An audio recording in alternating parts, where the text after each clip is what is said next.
الحمد لله رب العالمين والعاقبة للمتقين ولا عدوان إلا على الظالمين والصلاة والسلام على أشرف الأنبياء والمرسلين سيدنا ونبينا وإمامنا محمد وعلى آله وصحبه أجمعين. أما بعد، فقد قال الله تعالى: فليحذر الذين يخالفون عن أمره أن تصيبهم فتنة أو يصيبهم عذاب أليم. قال أحمد بن حنبل رحمه الله: عجبت لقوم عرفوا الإسناد وصحته يذهبون إلى رأي سفيان والله تعالى يقول: فليحذر الذين يخالفون عن أمره أن تصيبهم فتنة أو يصيبهم عذاب أليم. قال: أتدري ما الفتنة؟ الفتنة الشرك، لعله إذا رد بعض قوله أن يقع في قلبه شيء من الزيغ فيهلك. محترم حاضرین، امام احمد بن حنبل رحمۃ اللہ علیہ جو امام اہل سنہ کے لقب سے ملقب ہیں اور ائمہ اربع مشہورین چار امام میں پائے کے محدث اور فقیہ ہیں، امام بخاری رحمۃ اللہ علیہ کے استاد ہیں، ان کا قول ابھی آپ کے سامنے پڑھا گیا۔ اس قول کو ان کے دو شاگرد فضل بن زیاد اور ابو طالب نے نقل کیا ہے طبقات الحنابلہ میں۔ فضل بن زیاد کہتے ہیں کہ میں نے امام احمد بن حنبل رحمۃ اللہ علیہ سے سنا، وہ فرماتے تھے کہ میں نے قرآن مجید میں غور کیا تو نبی صلی اللہ علیہ وسلم کی اطاعت کی کل 33 آیتیں ملی۔ گویا 33 آیتوں میں اللہ رب العالمین نے رسول گرامی صلی اللہ علیہ وسلم کی پیروی کا حکم فرمایا۔ اور جب ان سے یہ کہا گیا کہ بعض لوگوں کا حال یہ ہے کہ جب ان کے سامنے نبی صلی اللہ علیہ وسلم کی حدیث لائی جاتی ہے تو وہ سفیان ثوری اور دوسرے امام کا قول حجت میں پیش کرتے ہیں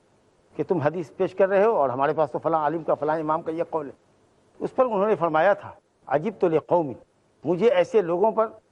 تعجب ہوتا ہے،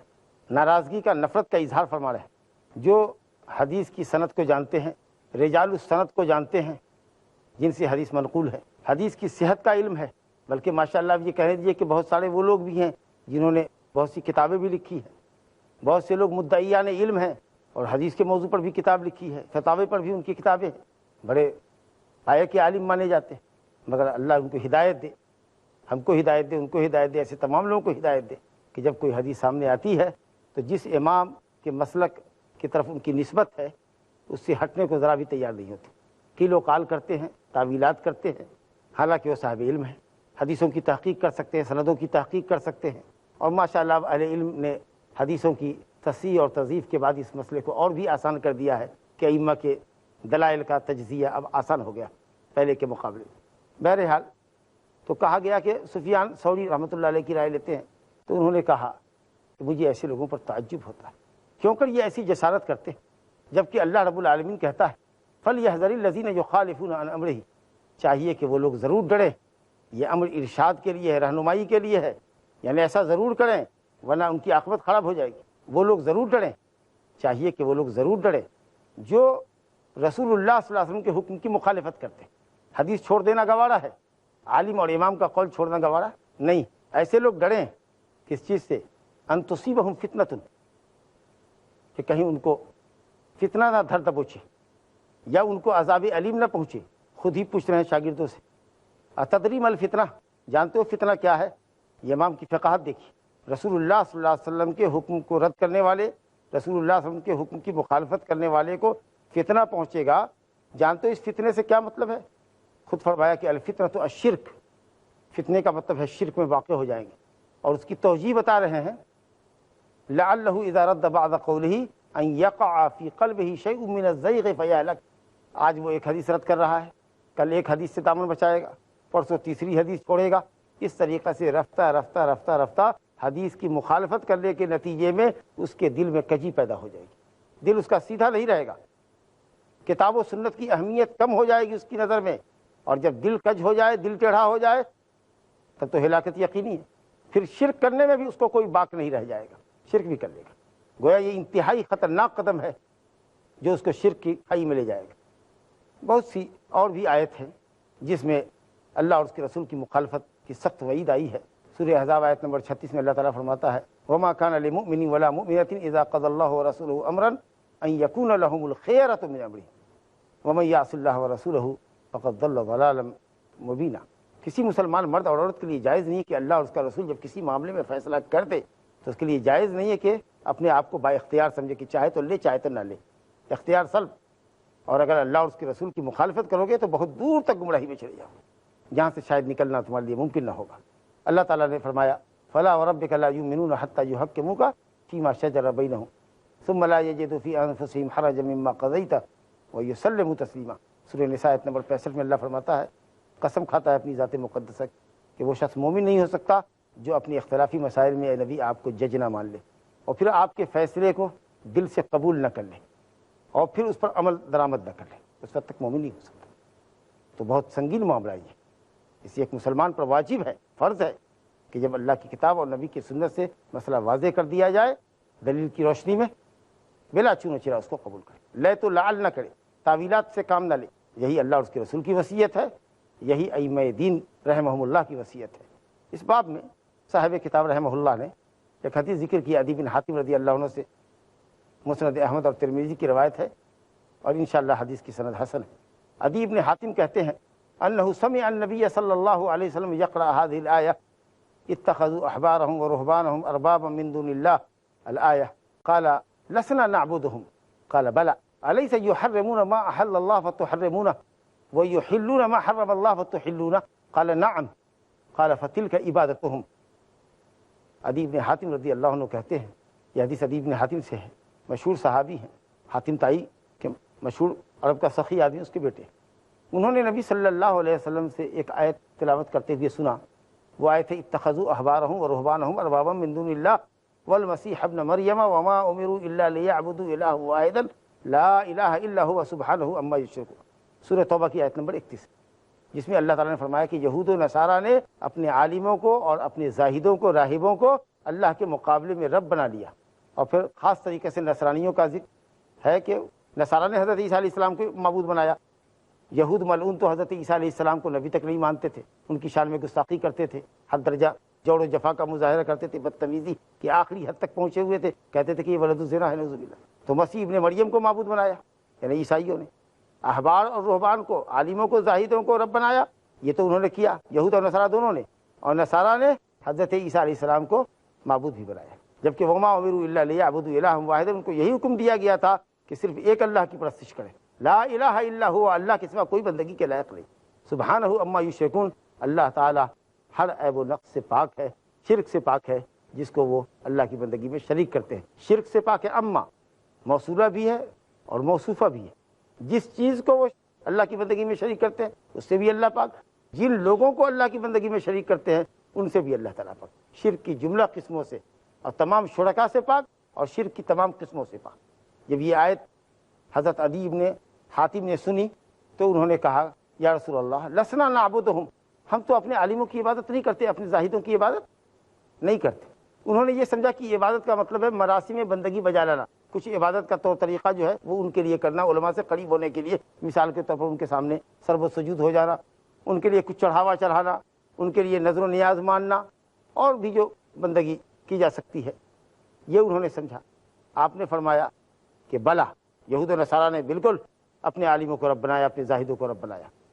اور آپ نے وہ توجیہ بتائی کہ کیسے بنایا۔ کہا کیا ایسا نہیں ہے الیس ما یحرمون ما احل اللہ فتحرمون، کیا ایسا نہیں ہے کہ انہوں نے اللہ تعالیٰ کی حلال کردہ چیزوں کو حرام کیا تو تم نے حرام جانا، وَيُحِلُّونَ مَا حَرَّمَ اللَّهُ فَتُحِلُّونَ، اور انہوں نے اللہ تعالیٰ کی حرام کردہ چیزوں کو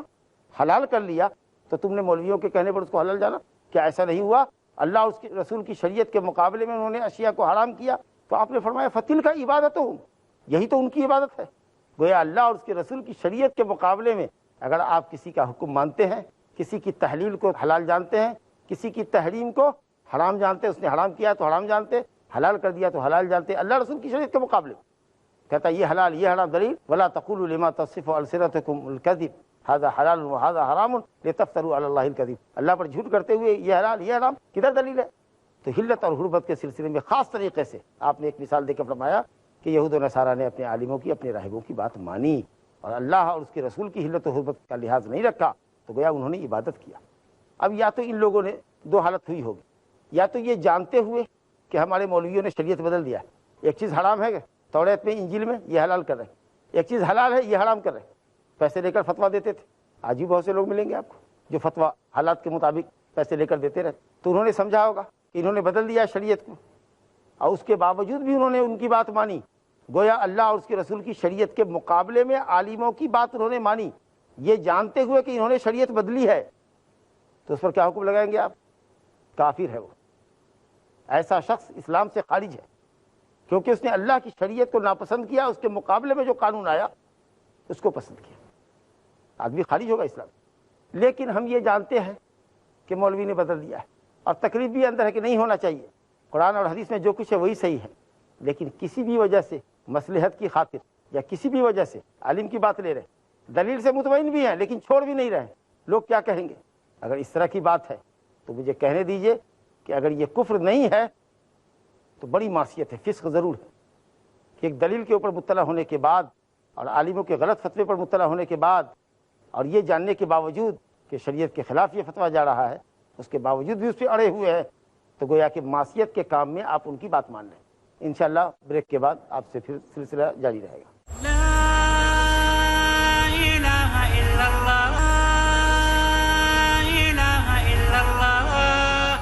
السلام علیکم ورحمۃ اللہ وبرکاتہ۔ وقفے سے قبل آپ سن رہے تھے کہ نبی صلی اللہ علیہ وسلم نے حضرت عدی بن حاتم کے سوال پر کہ انہوں نے یا ان جیسے لوگوں نے اپنے عالموں کو، اپنے زاہدوں کو رب نہیں بنایا، آپ نے بتایا کہ ہاں رب بنایا، اور آپ ان سے اقرار لے رہے ہیں کہ کیا ایسا نہیں ہے کہ تمہارے عالم اللہ تعالیٰ کی حلال کردہ چیزوں کو حرام کرتے تھے تو تم حرام جانتے تھے، اور حرام کردہ چیزوں کو حلال کر دیتے تھے تو تم حلال جانتے تھے، اللہ تعالیٰ کی شریعت کی پرواہ نہیں کرتے تھے، شریعت میں حرام حلال کیا ہے اس کی پرواہ نہیں تھی، عالموں نے جو حرام حلال کیا ہے اس کی پرواہ تھی۔ کہاں یا رسول یہ تو کرتے تھے، تو آپ نے فرمایا فتل کا عبادت ہوں، یہی تو ان کی عبادت ہے۔ گویا اللہ اور اس کے رسول کی شریعت کے مقابلے میں اگر آپ کسی کا حکم مانتے ہیں، کسی کی تحلیل کو حلال جانتے ہیں، کسی کی تحریم کو حرام جانتے، اس نے حرام کیا تو حرام جانتے، حلال کر دیا تو حلال جانتے، اللہ رسول کی شریعت کے مقابلے میں کہتا ہے یہ حلال یہ حرام، دلیل ولا تقولوا لما تصف السنتكم الكذب هذا حلال وهذا حرام لتفتروا على الله الكذب، اللہ پر جھوٹ کرتے ہوئے یہ حلال یہ حرام، کدھر دلیل ہے؟ تو حلت اور حرمت کے سلسلے میں خاص طریقے سے آپ نے ایک مثال دے کر فرمایا کہ یہود و نصارہ نے اپنے عالموں کی، اپنے راہبوں کی بات مانی اور اللہ اور اس کے رسول کی حلت و حرمت کا لحاظ نہیں رکھا، تو گویا انہوں نے عبادت کیا۔ اب یا تو ان لوگوں نے دو حالت ہوئی ہوگی، یا تو یہ جانتے ہوئے کہ ہمارے مولویوں نے شریعت بدل دیا ہے، ایک چیز حرام ہے توریت میں انجیل میں یہ حلال کر رہے ہیں، ایک چیز حلال ہے یہ حرام کر رہے ہیں، پیسے لے کر فتویٰ دیتے تھے، آج بھی بہت سے لوگ ملیں گے آپ کو جو فتویٰ حالات کے مطابق پیسے لے کر دیتے رہے، تو انہوں نے سمجھا ہوگا کہ انہوں نے بدل دیا شریعت کو، اور اس کے باوجود بھی انہوں نے ان کی بات مانی، گویا اللہ اور اس کے رسول کی شریعت کے مقابلے میں عالموں کی بات انہوں نے مانی، یہ جانتے ہوئے کہ انہوں نے شریعت بدلی ہے، تو اس پر کیا حکم لگائیں گے آپ؟ کافر ہے وہ، ایسا شخص اسلام سے خارج ہے، کیونکہ اس نے اللہ کی شریعت کو ناپسند کیا، اس کے مقابلے میں جو قانون آیا اس کو پسند کیا، آدمی خارج ہوگا اسلام۔ لیکن ہم یہ جانتے ہیں کہ مولوی نے بدل دیا ہے، اور تکلیف بھی اندر ہے کہ نہیں ہونا چاہیے، قرآن اور حدیث میں جو کچھ ہے وہی صحیح ہے، لیکن کسی بھی وجہ سے مصلحت کی خاطر یا کسی بھی وجہ سے عالم کی بات لے رہے، دلیل سے مطمئن بھی ہیں لیکن چھوڑ بھی نہیں رہے، لوگ کیا کہیں گے؟ اگر اس طرح کی بات ہے تو مجھے کہنے دیجئے کہ اگر یہ کفر نہیں ہے تو بڑی معصیت ہے، فسق ضرور ہے، کہ ایک دلیل کے اوپر مطلع ہونے کے بعد اور عالموں کے غلط فتوے پر مطلع ہونے کے بعد اور یہ جاننے کے باوجود کہ شریعت کے خلاف یہ فتویٰ جا رہا ہے، اس کے باوجود بھی اس پہ اڑے ہوئے ہیں، تو گویا کہ معصیت کے کام میں آپ ان کی بات مان لیں، اور کسی بھی عالم کی بات بھلائی کے اندر تو مانی جائے گی، برائی کے اندر نہیں، اور برائی اور بھلائی کیا ہے؟ شریعت کے مطابق ہے تو بھلی بات ہے، شریعت کے خلاف ہے تو بری بات ہے۔ لا طاعۃ فی معصیۃ، خلاف شریعت کام میں کسی کی اطاعت نہیں، لا طاعۃ فی معصیۃ انما الطاعۃ فی المعروف، قرآن و سنت کے مطابق ہے تو اطاعت ہے۔ تو آپ ٹھیک ہے کہ نہیں مانتے کہ مولوی کا فتویٰ یہ قرآن اور حدیث سے افضل ہے، یہ نہیں مانتے، آپ جانتے ہیں کہ نہیں حق اور اچھا مفید وہی ہے جو شریعت میں ہے، لیکن عالم نے فتویٰ دیا اسے مانتے تو غلط ہے۔ اور ایک شخص ہوتا ہے کہ جو نہیں جانتا کہ کیا حق ہے نا حق ہے، نہیں جانتا، تو بہرحال وہ تو کسی عالم سے پوچھے گا۔ اب عالم نے اگر دین اور شریعت کے ساتھ خیانت کی ہے تو اس کو اپنی عاقبت کی فکر ہونی چاہیے۔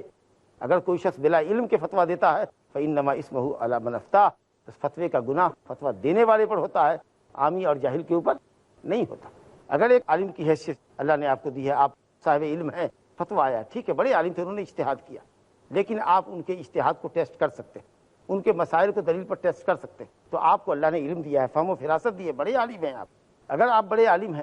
اور آپ اس کو ٹیسٹ کر سکتے ہیں تو آپ کو اپنی عقل کو متہم نہیں کرنا چاہیے، ارے وہ بڑے عالم تھے، اللہ نے آپ کو بھی علم دیا ہے، سمجھ دی ہے، آپ مقصر ہیں، کوتاہی کرنے والے ہیں، آپ کو دیکھنا چاہیے کہ کیا صحیح ہے کیا غلط ہے۔ لیکن اگر آدمی بالکل نابلد ہو، جاہل آدمی ہو، تو اس کے لیے مفتی کا فتویٰ ہی کافی، کیونکہ وہ خود دلائل نہیں دیکھ سکتا، اور مفتی کو چاہیے کہ اللہ سے ڈرتے ہوئے شریعت کے مطابق اس کو فتویٰ دے اور صحیح فتویٰ دے۔ لیکن جاہل شخص کے پاس بھی کوئی عالم آئے اور اس کو صحیح دلیل سے مطلع کرے تو متاثر نہیں ہونا چاہیے کہ نہیں وہ بڑے عالم ہیں، تم عالم نہیں ہو۔ کتاب اور سنت سب سے بڑی چیز ہے، اور یہ سمجھنا چاہیے کہ کوئی بھی عالم ہو، دنیا کا کتنا بڑا بھی عالم ہو، شریعت کی تمام باتیں اس کو ازبر نہیں ہے، یاد نہیں ہے، اور تمام چیزیں اس کو بر وقت یاد بھی نہیں ہوتی۔ تو اس لیے یہ کہنا کہ بڑے عالم تھے انہوں نے فتویٰ دیا تو کیا غلط دیا، ان کو حدیث نہیں معلوم تھی، ہو سکتا ہے کتنی حدیثیں تھی جو حضرت ابوبکر کو نہیں معلوم تھی، حضرت عمر رضی اللہ عنہ کو نہیں معلوم تھی۔ تو نہ جاننا یہ عیب نہیں ہے، بلکہ اگر کوئی یہ دعویٰ کرے کہ پوری شریعت کسی ایک شخص کو معلوم ہے تو اہل علم نے لکھا ہے کہ شاید وہ دنیا کا سب سے بڑا جھوٹا انسان ہوگا۔ آج صورتحال یہ ہے کہ امت محمدیہ کسی نہ کسی طریقہ سے عالموں اور عابدوں کی پرستش اسی انداز پہ کر رہی ہے جس انداز کے اوپر یہود و نصارہ نے کیا۔ اللہ کے علاوہ بہت سارے بزرگوں کو لوگ حاجت روا مشکل کشا سمجھ رہے ہیں اور مراسی میں بندگی بجا لا رہے ہیں، بلکہ اب تو کتنے ہی قبریں ایسی ہیں جن کا کچھ پتہ ہی نہیں۔ بہت سارے لوگ ایسے ہیں جن کو ہم نے جانا ہے، آپ نے جانا ہے، اور لوگ جانتے ہیں، تاریخ گواہ بھی ہے کہ وہ مجذوب قسم کا آدمی تھا، دیوانہ پاگل آدمی تھا، سانپ بچھیوں کے ساتھ رہتا تھا، کیڑے مکوڑے کھاتا تھا، کتے بلیوں کے ساتھ وقت گزارتا تھا، انتہائی گندا رہتا تھا۔ لوگوں نے کہا ارے تو پہنچا ہوا پیڑ ہے، اب وہ مرا، اس کی قبر لگے پوجنے کے لیے، یہ عبادت ہو رہی ہے۔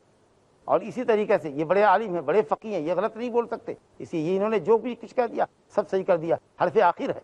تو اس طریقے کی بھی یہ شکل موجود ہے معاشرے کے اندر، امت مسلمہ کے اندر۔ تو کسی نہ کسی طریقے سے یہ شرک، جیسا کہ نبی صلی اللہ علیہ وسلم نے پیشن گوئی فرمائی تھی کہ یہ امت اگلی امت کی پیروی کرے گی، ایک دم مکمل، بالش پر بالش، قدم پر قدم، ایک دم ہو بہو وہ کیفیت کسی نہ کسی طریقے سے امت میں پائی جاتی ہے۔ اللہ تعالیٰ امت کے حال پر رحم فرمائے اور صحیح اسلام کی طرف ہمیں، آپ کو اور پوری امت کو اللہ تعالیٰ پلٹائے، آمین۔ السلام علیکم شیخ۔ وعلیکم السلام ورحمۃ اللہ۔ اتخذوا احبارهم ورهبانهم اربابا من دون اللہ، یہ یہود و نصارہ کے متبعین جو ان کے اتباع کرنے والے تھے ان کے بارے میں کہا گیا، لیکن میرا سوال ان عالموں کے بارے میں ہے جو کہ مفتی ہیں یا کسی بڑے پوسٹ پر فائز ہیں، ان کے بارے میں یہ ہے کہ وہ لوگوں کے پاس حق بات آ جاتی ہے، یا تو کسی مسلک کے تعصب کی بنا پر یا اپنے نوکری کی بنا پر وہ لوگ قرآن و حدیث کو بدل کر پیش کرتے ہیں۔ بہت ساری جگہوں پر ایسا ہوا کہ حدیث کے اندر حدیث کے الفاظ کو بھی بدل دیا گیا، تو ایسے عالموں کے بارے میں کیا حکم ہے؟ معاملہ بڑا سنگین ہے۔ شریعت کے مقابلے میں عالموں کی بات لینا، ان کو رب بنانا ہے، تو گویا کہ وہ رب بنے ہوئے ہیں، یا اس مقام پر اپنے آپ کو سمجھ رہے ہیں کہ شریعت بنانے کا ان کو بھی حق ہے۔ اور اگر ایسا نہیں سمجھ رہے ہیں اور دیدہ دانستہ صحیح حدیث کو لوگوں سے چھپاتے ہیں، علم چھپاتے ہیں، اور ایک خاص مسلک کی نمائندگی کرتے ہیں ہر مسئلے میں، بلکہ حق بولنے والے کو ہی ڈانٹ دیتے ہیں، چپ کر دیتے ہیں، اگر اس طرح کی کیفیت ہے تو بہرحال یہ سنگین جرم ہے۔ ان کی نیت کے اعتبار سے، ان کے نظریے کے اعتبار سے اللہ ان سے معاملہ فرمائے گا۔ السلام علیکم۔ وعلیکم السلام۔ کہ دعاؤں میں اگر وسیلہ آتا ہے، جیسے وسیلہ لیتے ہیں کتنے لوگ کہ آپ صلی اللہ علیہ وسلم کے وسیلے سے میرے فیض دے، تو یہ کیا صحیح ہے؟ تھوڑا سا آپ کے سوال میں تبدیلی اگر کر دے تو صحیح ہو جائے گا۔ نبی صلی اللہ علیہ وسلم کے وسیلے سے نہ مانگ کر کے نبی صلی اللہ علیہ وسلم کی پیروی کو وسیلہ بنائیں کہ اللہ ہم تیرے نبی سے محبت کرتے ہیں، ہم تیرے نبی کی پیروی کرتے ہیں، ہم تیرے نبی کو آخری نبی اور رسول مانتے ہیں، اس کے وسیلے سے کیجیے، تو آپ کا یہ عمل صالح ہو جائے گا۔ لیکن ان کی ذات کا وسیلہ یہ درست نہیں، یہ شرک اصغر ہے۔ آپ یہ کہیے کہ اللہ مجھ کو تیرے نبی سے محبت ہے، میں اس محبت کے صدقے میں تجھ سے مانگ رہا ہوں، تو نبی صلی اللہ علیہ وسلم کی محبت یہ دین ہے، نبی صلی اللہ علیہ وسلم کی پیروی اصل ایمان ہے، نبی صلی اللہ علیہ وسلم کی رسالت پر ایمان لانا ہمارے ایمان کے لیے انتہائی ضروری ہے۔ تو اگر آپ محبت رسول، اتباع رسول، اطاعت رسول، ایمان بالرسول کو اگر آپ وسیلہ بنائیں تو یہ وسیلہ جائز وسیلہ ہے، مشروع وسیلہ ہوگا، مستحب وسیلہ ہوگا، لیکن آپ کی ذات کو یا کسی بھی شخص کی ذات کو آپ وسیلہ نہیں بنا سکتے۔ السلام علیکم شیخ۔ وعلیکم السلام ورحمۃ اللہ۔ شیخ، جب کوئی چھوٹا بچہ ہوتا ہے، 2-3 سال کا ہوتا ہے، بولنا سیکھتا ہے، تو اسے کلمہ پڑھانا چاہیے یا پھر کچھ لوگ ہوتے ہیں گانا بجانا سکھاتے ہیں، تو وہ کیا شرک میں مبتلا ہوگا؟ اعوذ باللہ من الشیطان، گناہ میں مبتلا ہوگا، شرک میں مبتلا نہیں ہوگا۔ گانا بجانا شرک کی قبیل سے نہیں ہے، سنگین گناہ ہے، بڑا گناہ ہے، اور یہ اس کی علم کی کمی بھی ہو سکتی ہے یا اس کی دین سے بیزاری بھی ہو سکتی ہے۔ بہرحال اولاد ہماری آپ کی گردن میں، امت کی گردن میں، ماں باپ کی گردن میں اللہ کی امانت ہے، اس کی صحیح تربیت کرنا، صحیح دین سے آگاہ کرنا ہم پر واجب اور فرض ہے۔ اس لیے کلمہ سکھانا چاہیے، اگر پورا کلمہ نہیں ہے لفظ اللہ سکھانا چاہیے، جیسے بڑھے سبحان اللہ الحمدللہ، پھر کلمہ سکھانا چاہیے، پھر پھر معنی اس کو بتانا چاہیے. اس طریقے سے جیسے جیسے اس کی عمر بڑھتی جائے اس کے حساب سے اس کو اس کے دماغ میں اور دل میں اللہ کی وحدانیت, رسول کی رسالت, آخرت کا عقیدہ, سچائی کی محبت, اس طرح کی چیزیں اس کے دل میں ڈالنی چاہیے. السلام علیکم. وعلیکم السلام. جیسا کہ لکھا ہے کہ اگر کسی کے ہاتھ میں نجاست لگ جاتی ہے تو اسے 3 بار چاٹ لو تو پاک ہو جائے. تو یہ چیزیں شریعت محمدی سے ٹکراتی ہے. تو علماء جو اس طریقے سے لکھتے اپنی کتابوں میں, تو عوام کو کیا کرنا چاہیے؟ عوام کو یہ سمجھنا چاہیے اور خواص کو بھی یہ سمجھنا چاہیے, ہم کو بھی, آپ کو بھی, سب کو یہ سمجھنا چاہیے کہ اللہ اور اس کے رسول کے علاوہ کوئی معصوم نہیں. اور ماشاء اللہ آپ نے جیسا کہ کہا کہ یہ شریعت محمدی سے ٹکراتی ہے, نجاست ہے, اس کو چاٹنا حرام ہے. اللہ تعالیٰ کی شریعت میں ناپاک چیز, مضرت رساں چیز حرام ہے. یحل لہم الطیبات ویحرم علیہم الخبائث. نجاست ہے, کپڑے پہ لگ جائے کپڑا ناپاک, جسم پہ لگ جائے جسم ناپاک, جب تک ہم اس کو زائل نہیں کرتے, پانی سے دھوتے نہیں, اس وقت تک ہم نماز نہیں پڑھ سکتے. یا استنجا جب تک, اگر پانی نہیں ہے تو ڈھیلے سے, مٹی سے یا کسی اور چیز سے جب تک نہیں کر لیتے اس وقت تک ہم پاک نہیں ہوتے. یہ جائے کہ اس کا چاٹنے والا اعوذ باللہ. تو اگر یہ بات لکھی ہے تو غلط لکھی ہے. اللہ تعالیٰ درگزر کرے لکھنے والے سے بھی, اور عمل کرنے والوں کو, پڑھنے والوں کو اللہ تعالیٰ ہدایت دے. السلام علیکم. وعلیکم السلام. میرا کوشچن یہ ہے کہ جو مسلک پرست لوگ ہیں, جو مسلک کے اوپر بہت زیادہ بحث کرتے ہیں, اس کے لیے قرآن اور حدیث سے کیا حکم ہے؟ ابھی آپ سے میں نے عرض کیا کہ ہمارے لیے مسلک, مذہب وہی ہے جو اللہ نے متعین کیا ہے. وَأَنَّ هَذَا صِرَاطِي مُسْتَقِيمًا فَاتَّبِعُوهُ. جو مسلک ہے, چلنے کی راہ, وہ قرآن اور سنت کی راہ. اللہ نے کہا اسی کی پیروی کرو, اس کے علاوہ دوسرے مسلکوں کی پیروی مت کرو. یہ علماء کی جو مسالک ہیں یہ کتاب اور سنت کو سمجھنے کے لیے ذریعہ تو ہیں, لیکن عین قرآن اور سنت نہیں. اس میں بہت سی باتیں قرآن سنت کے مطابق بھی ہیں, کچھ چیزیں خلاف سنت بھی ہیں, کچھ چیزیں حدیث اور قرآن سے ٹکراتی بھی ہیں. تو ان کو آپ کی بک کی حیثیت سے استعمال کریں, پڑھیں فتاوی کو, مسائل کو, اور پھر جو علماء ہیں ان کو سمجھنا چاہیے. میں سمجھتا ہوں کہ ہماری مجلس کا یہ وقت ختم ہوتا ہے. اللہ تعالی ہم کو اور آپ کو صراط مستقیم پر گامزن رکھے. اللہ اللہ یا ربی یا اللہ, اللہ یا ربی یا اللہ.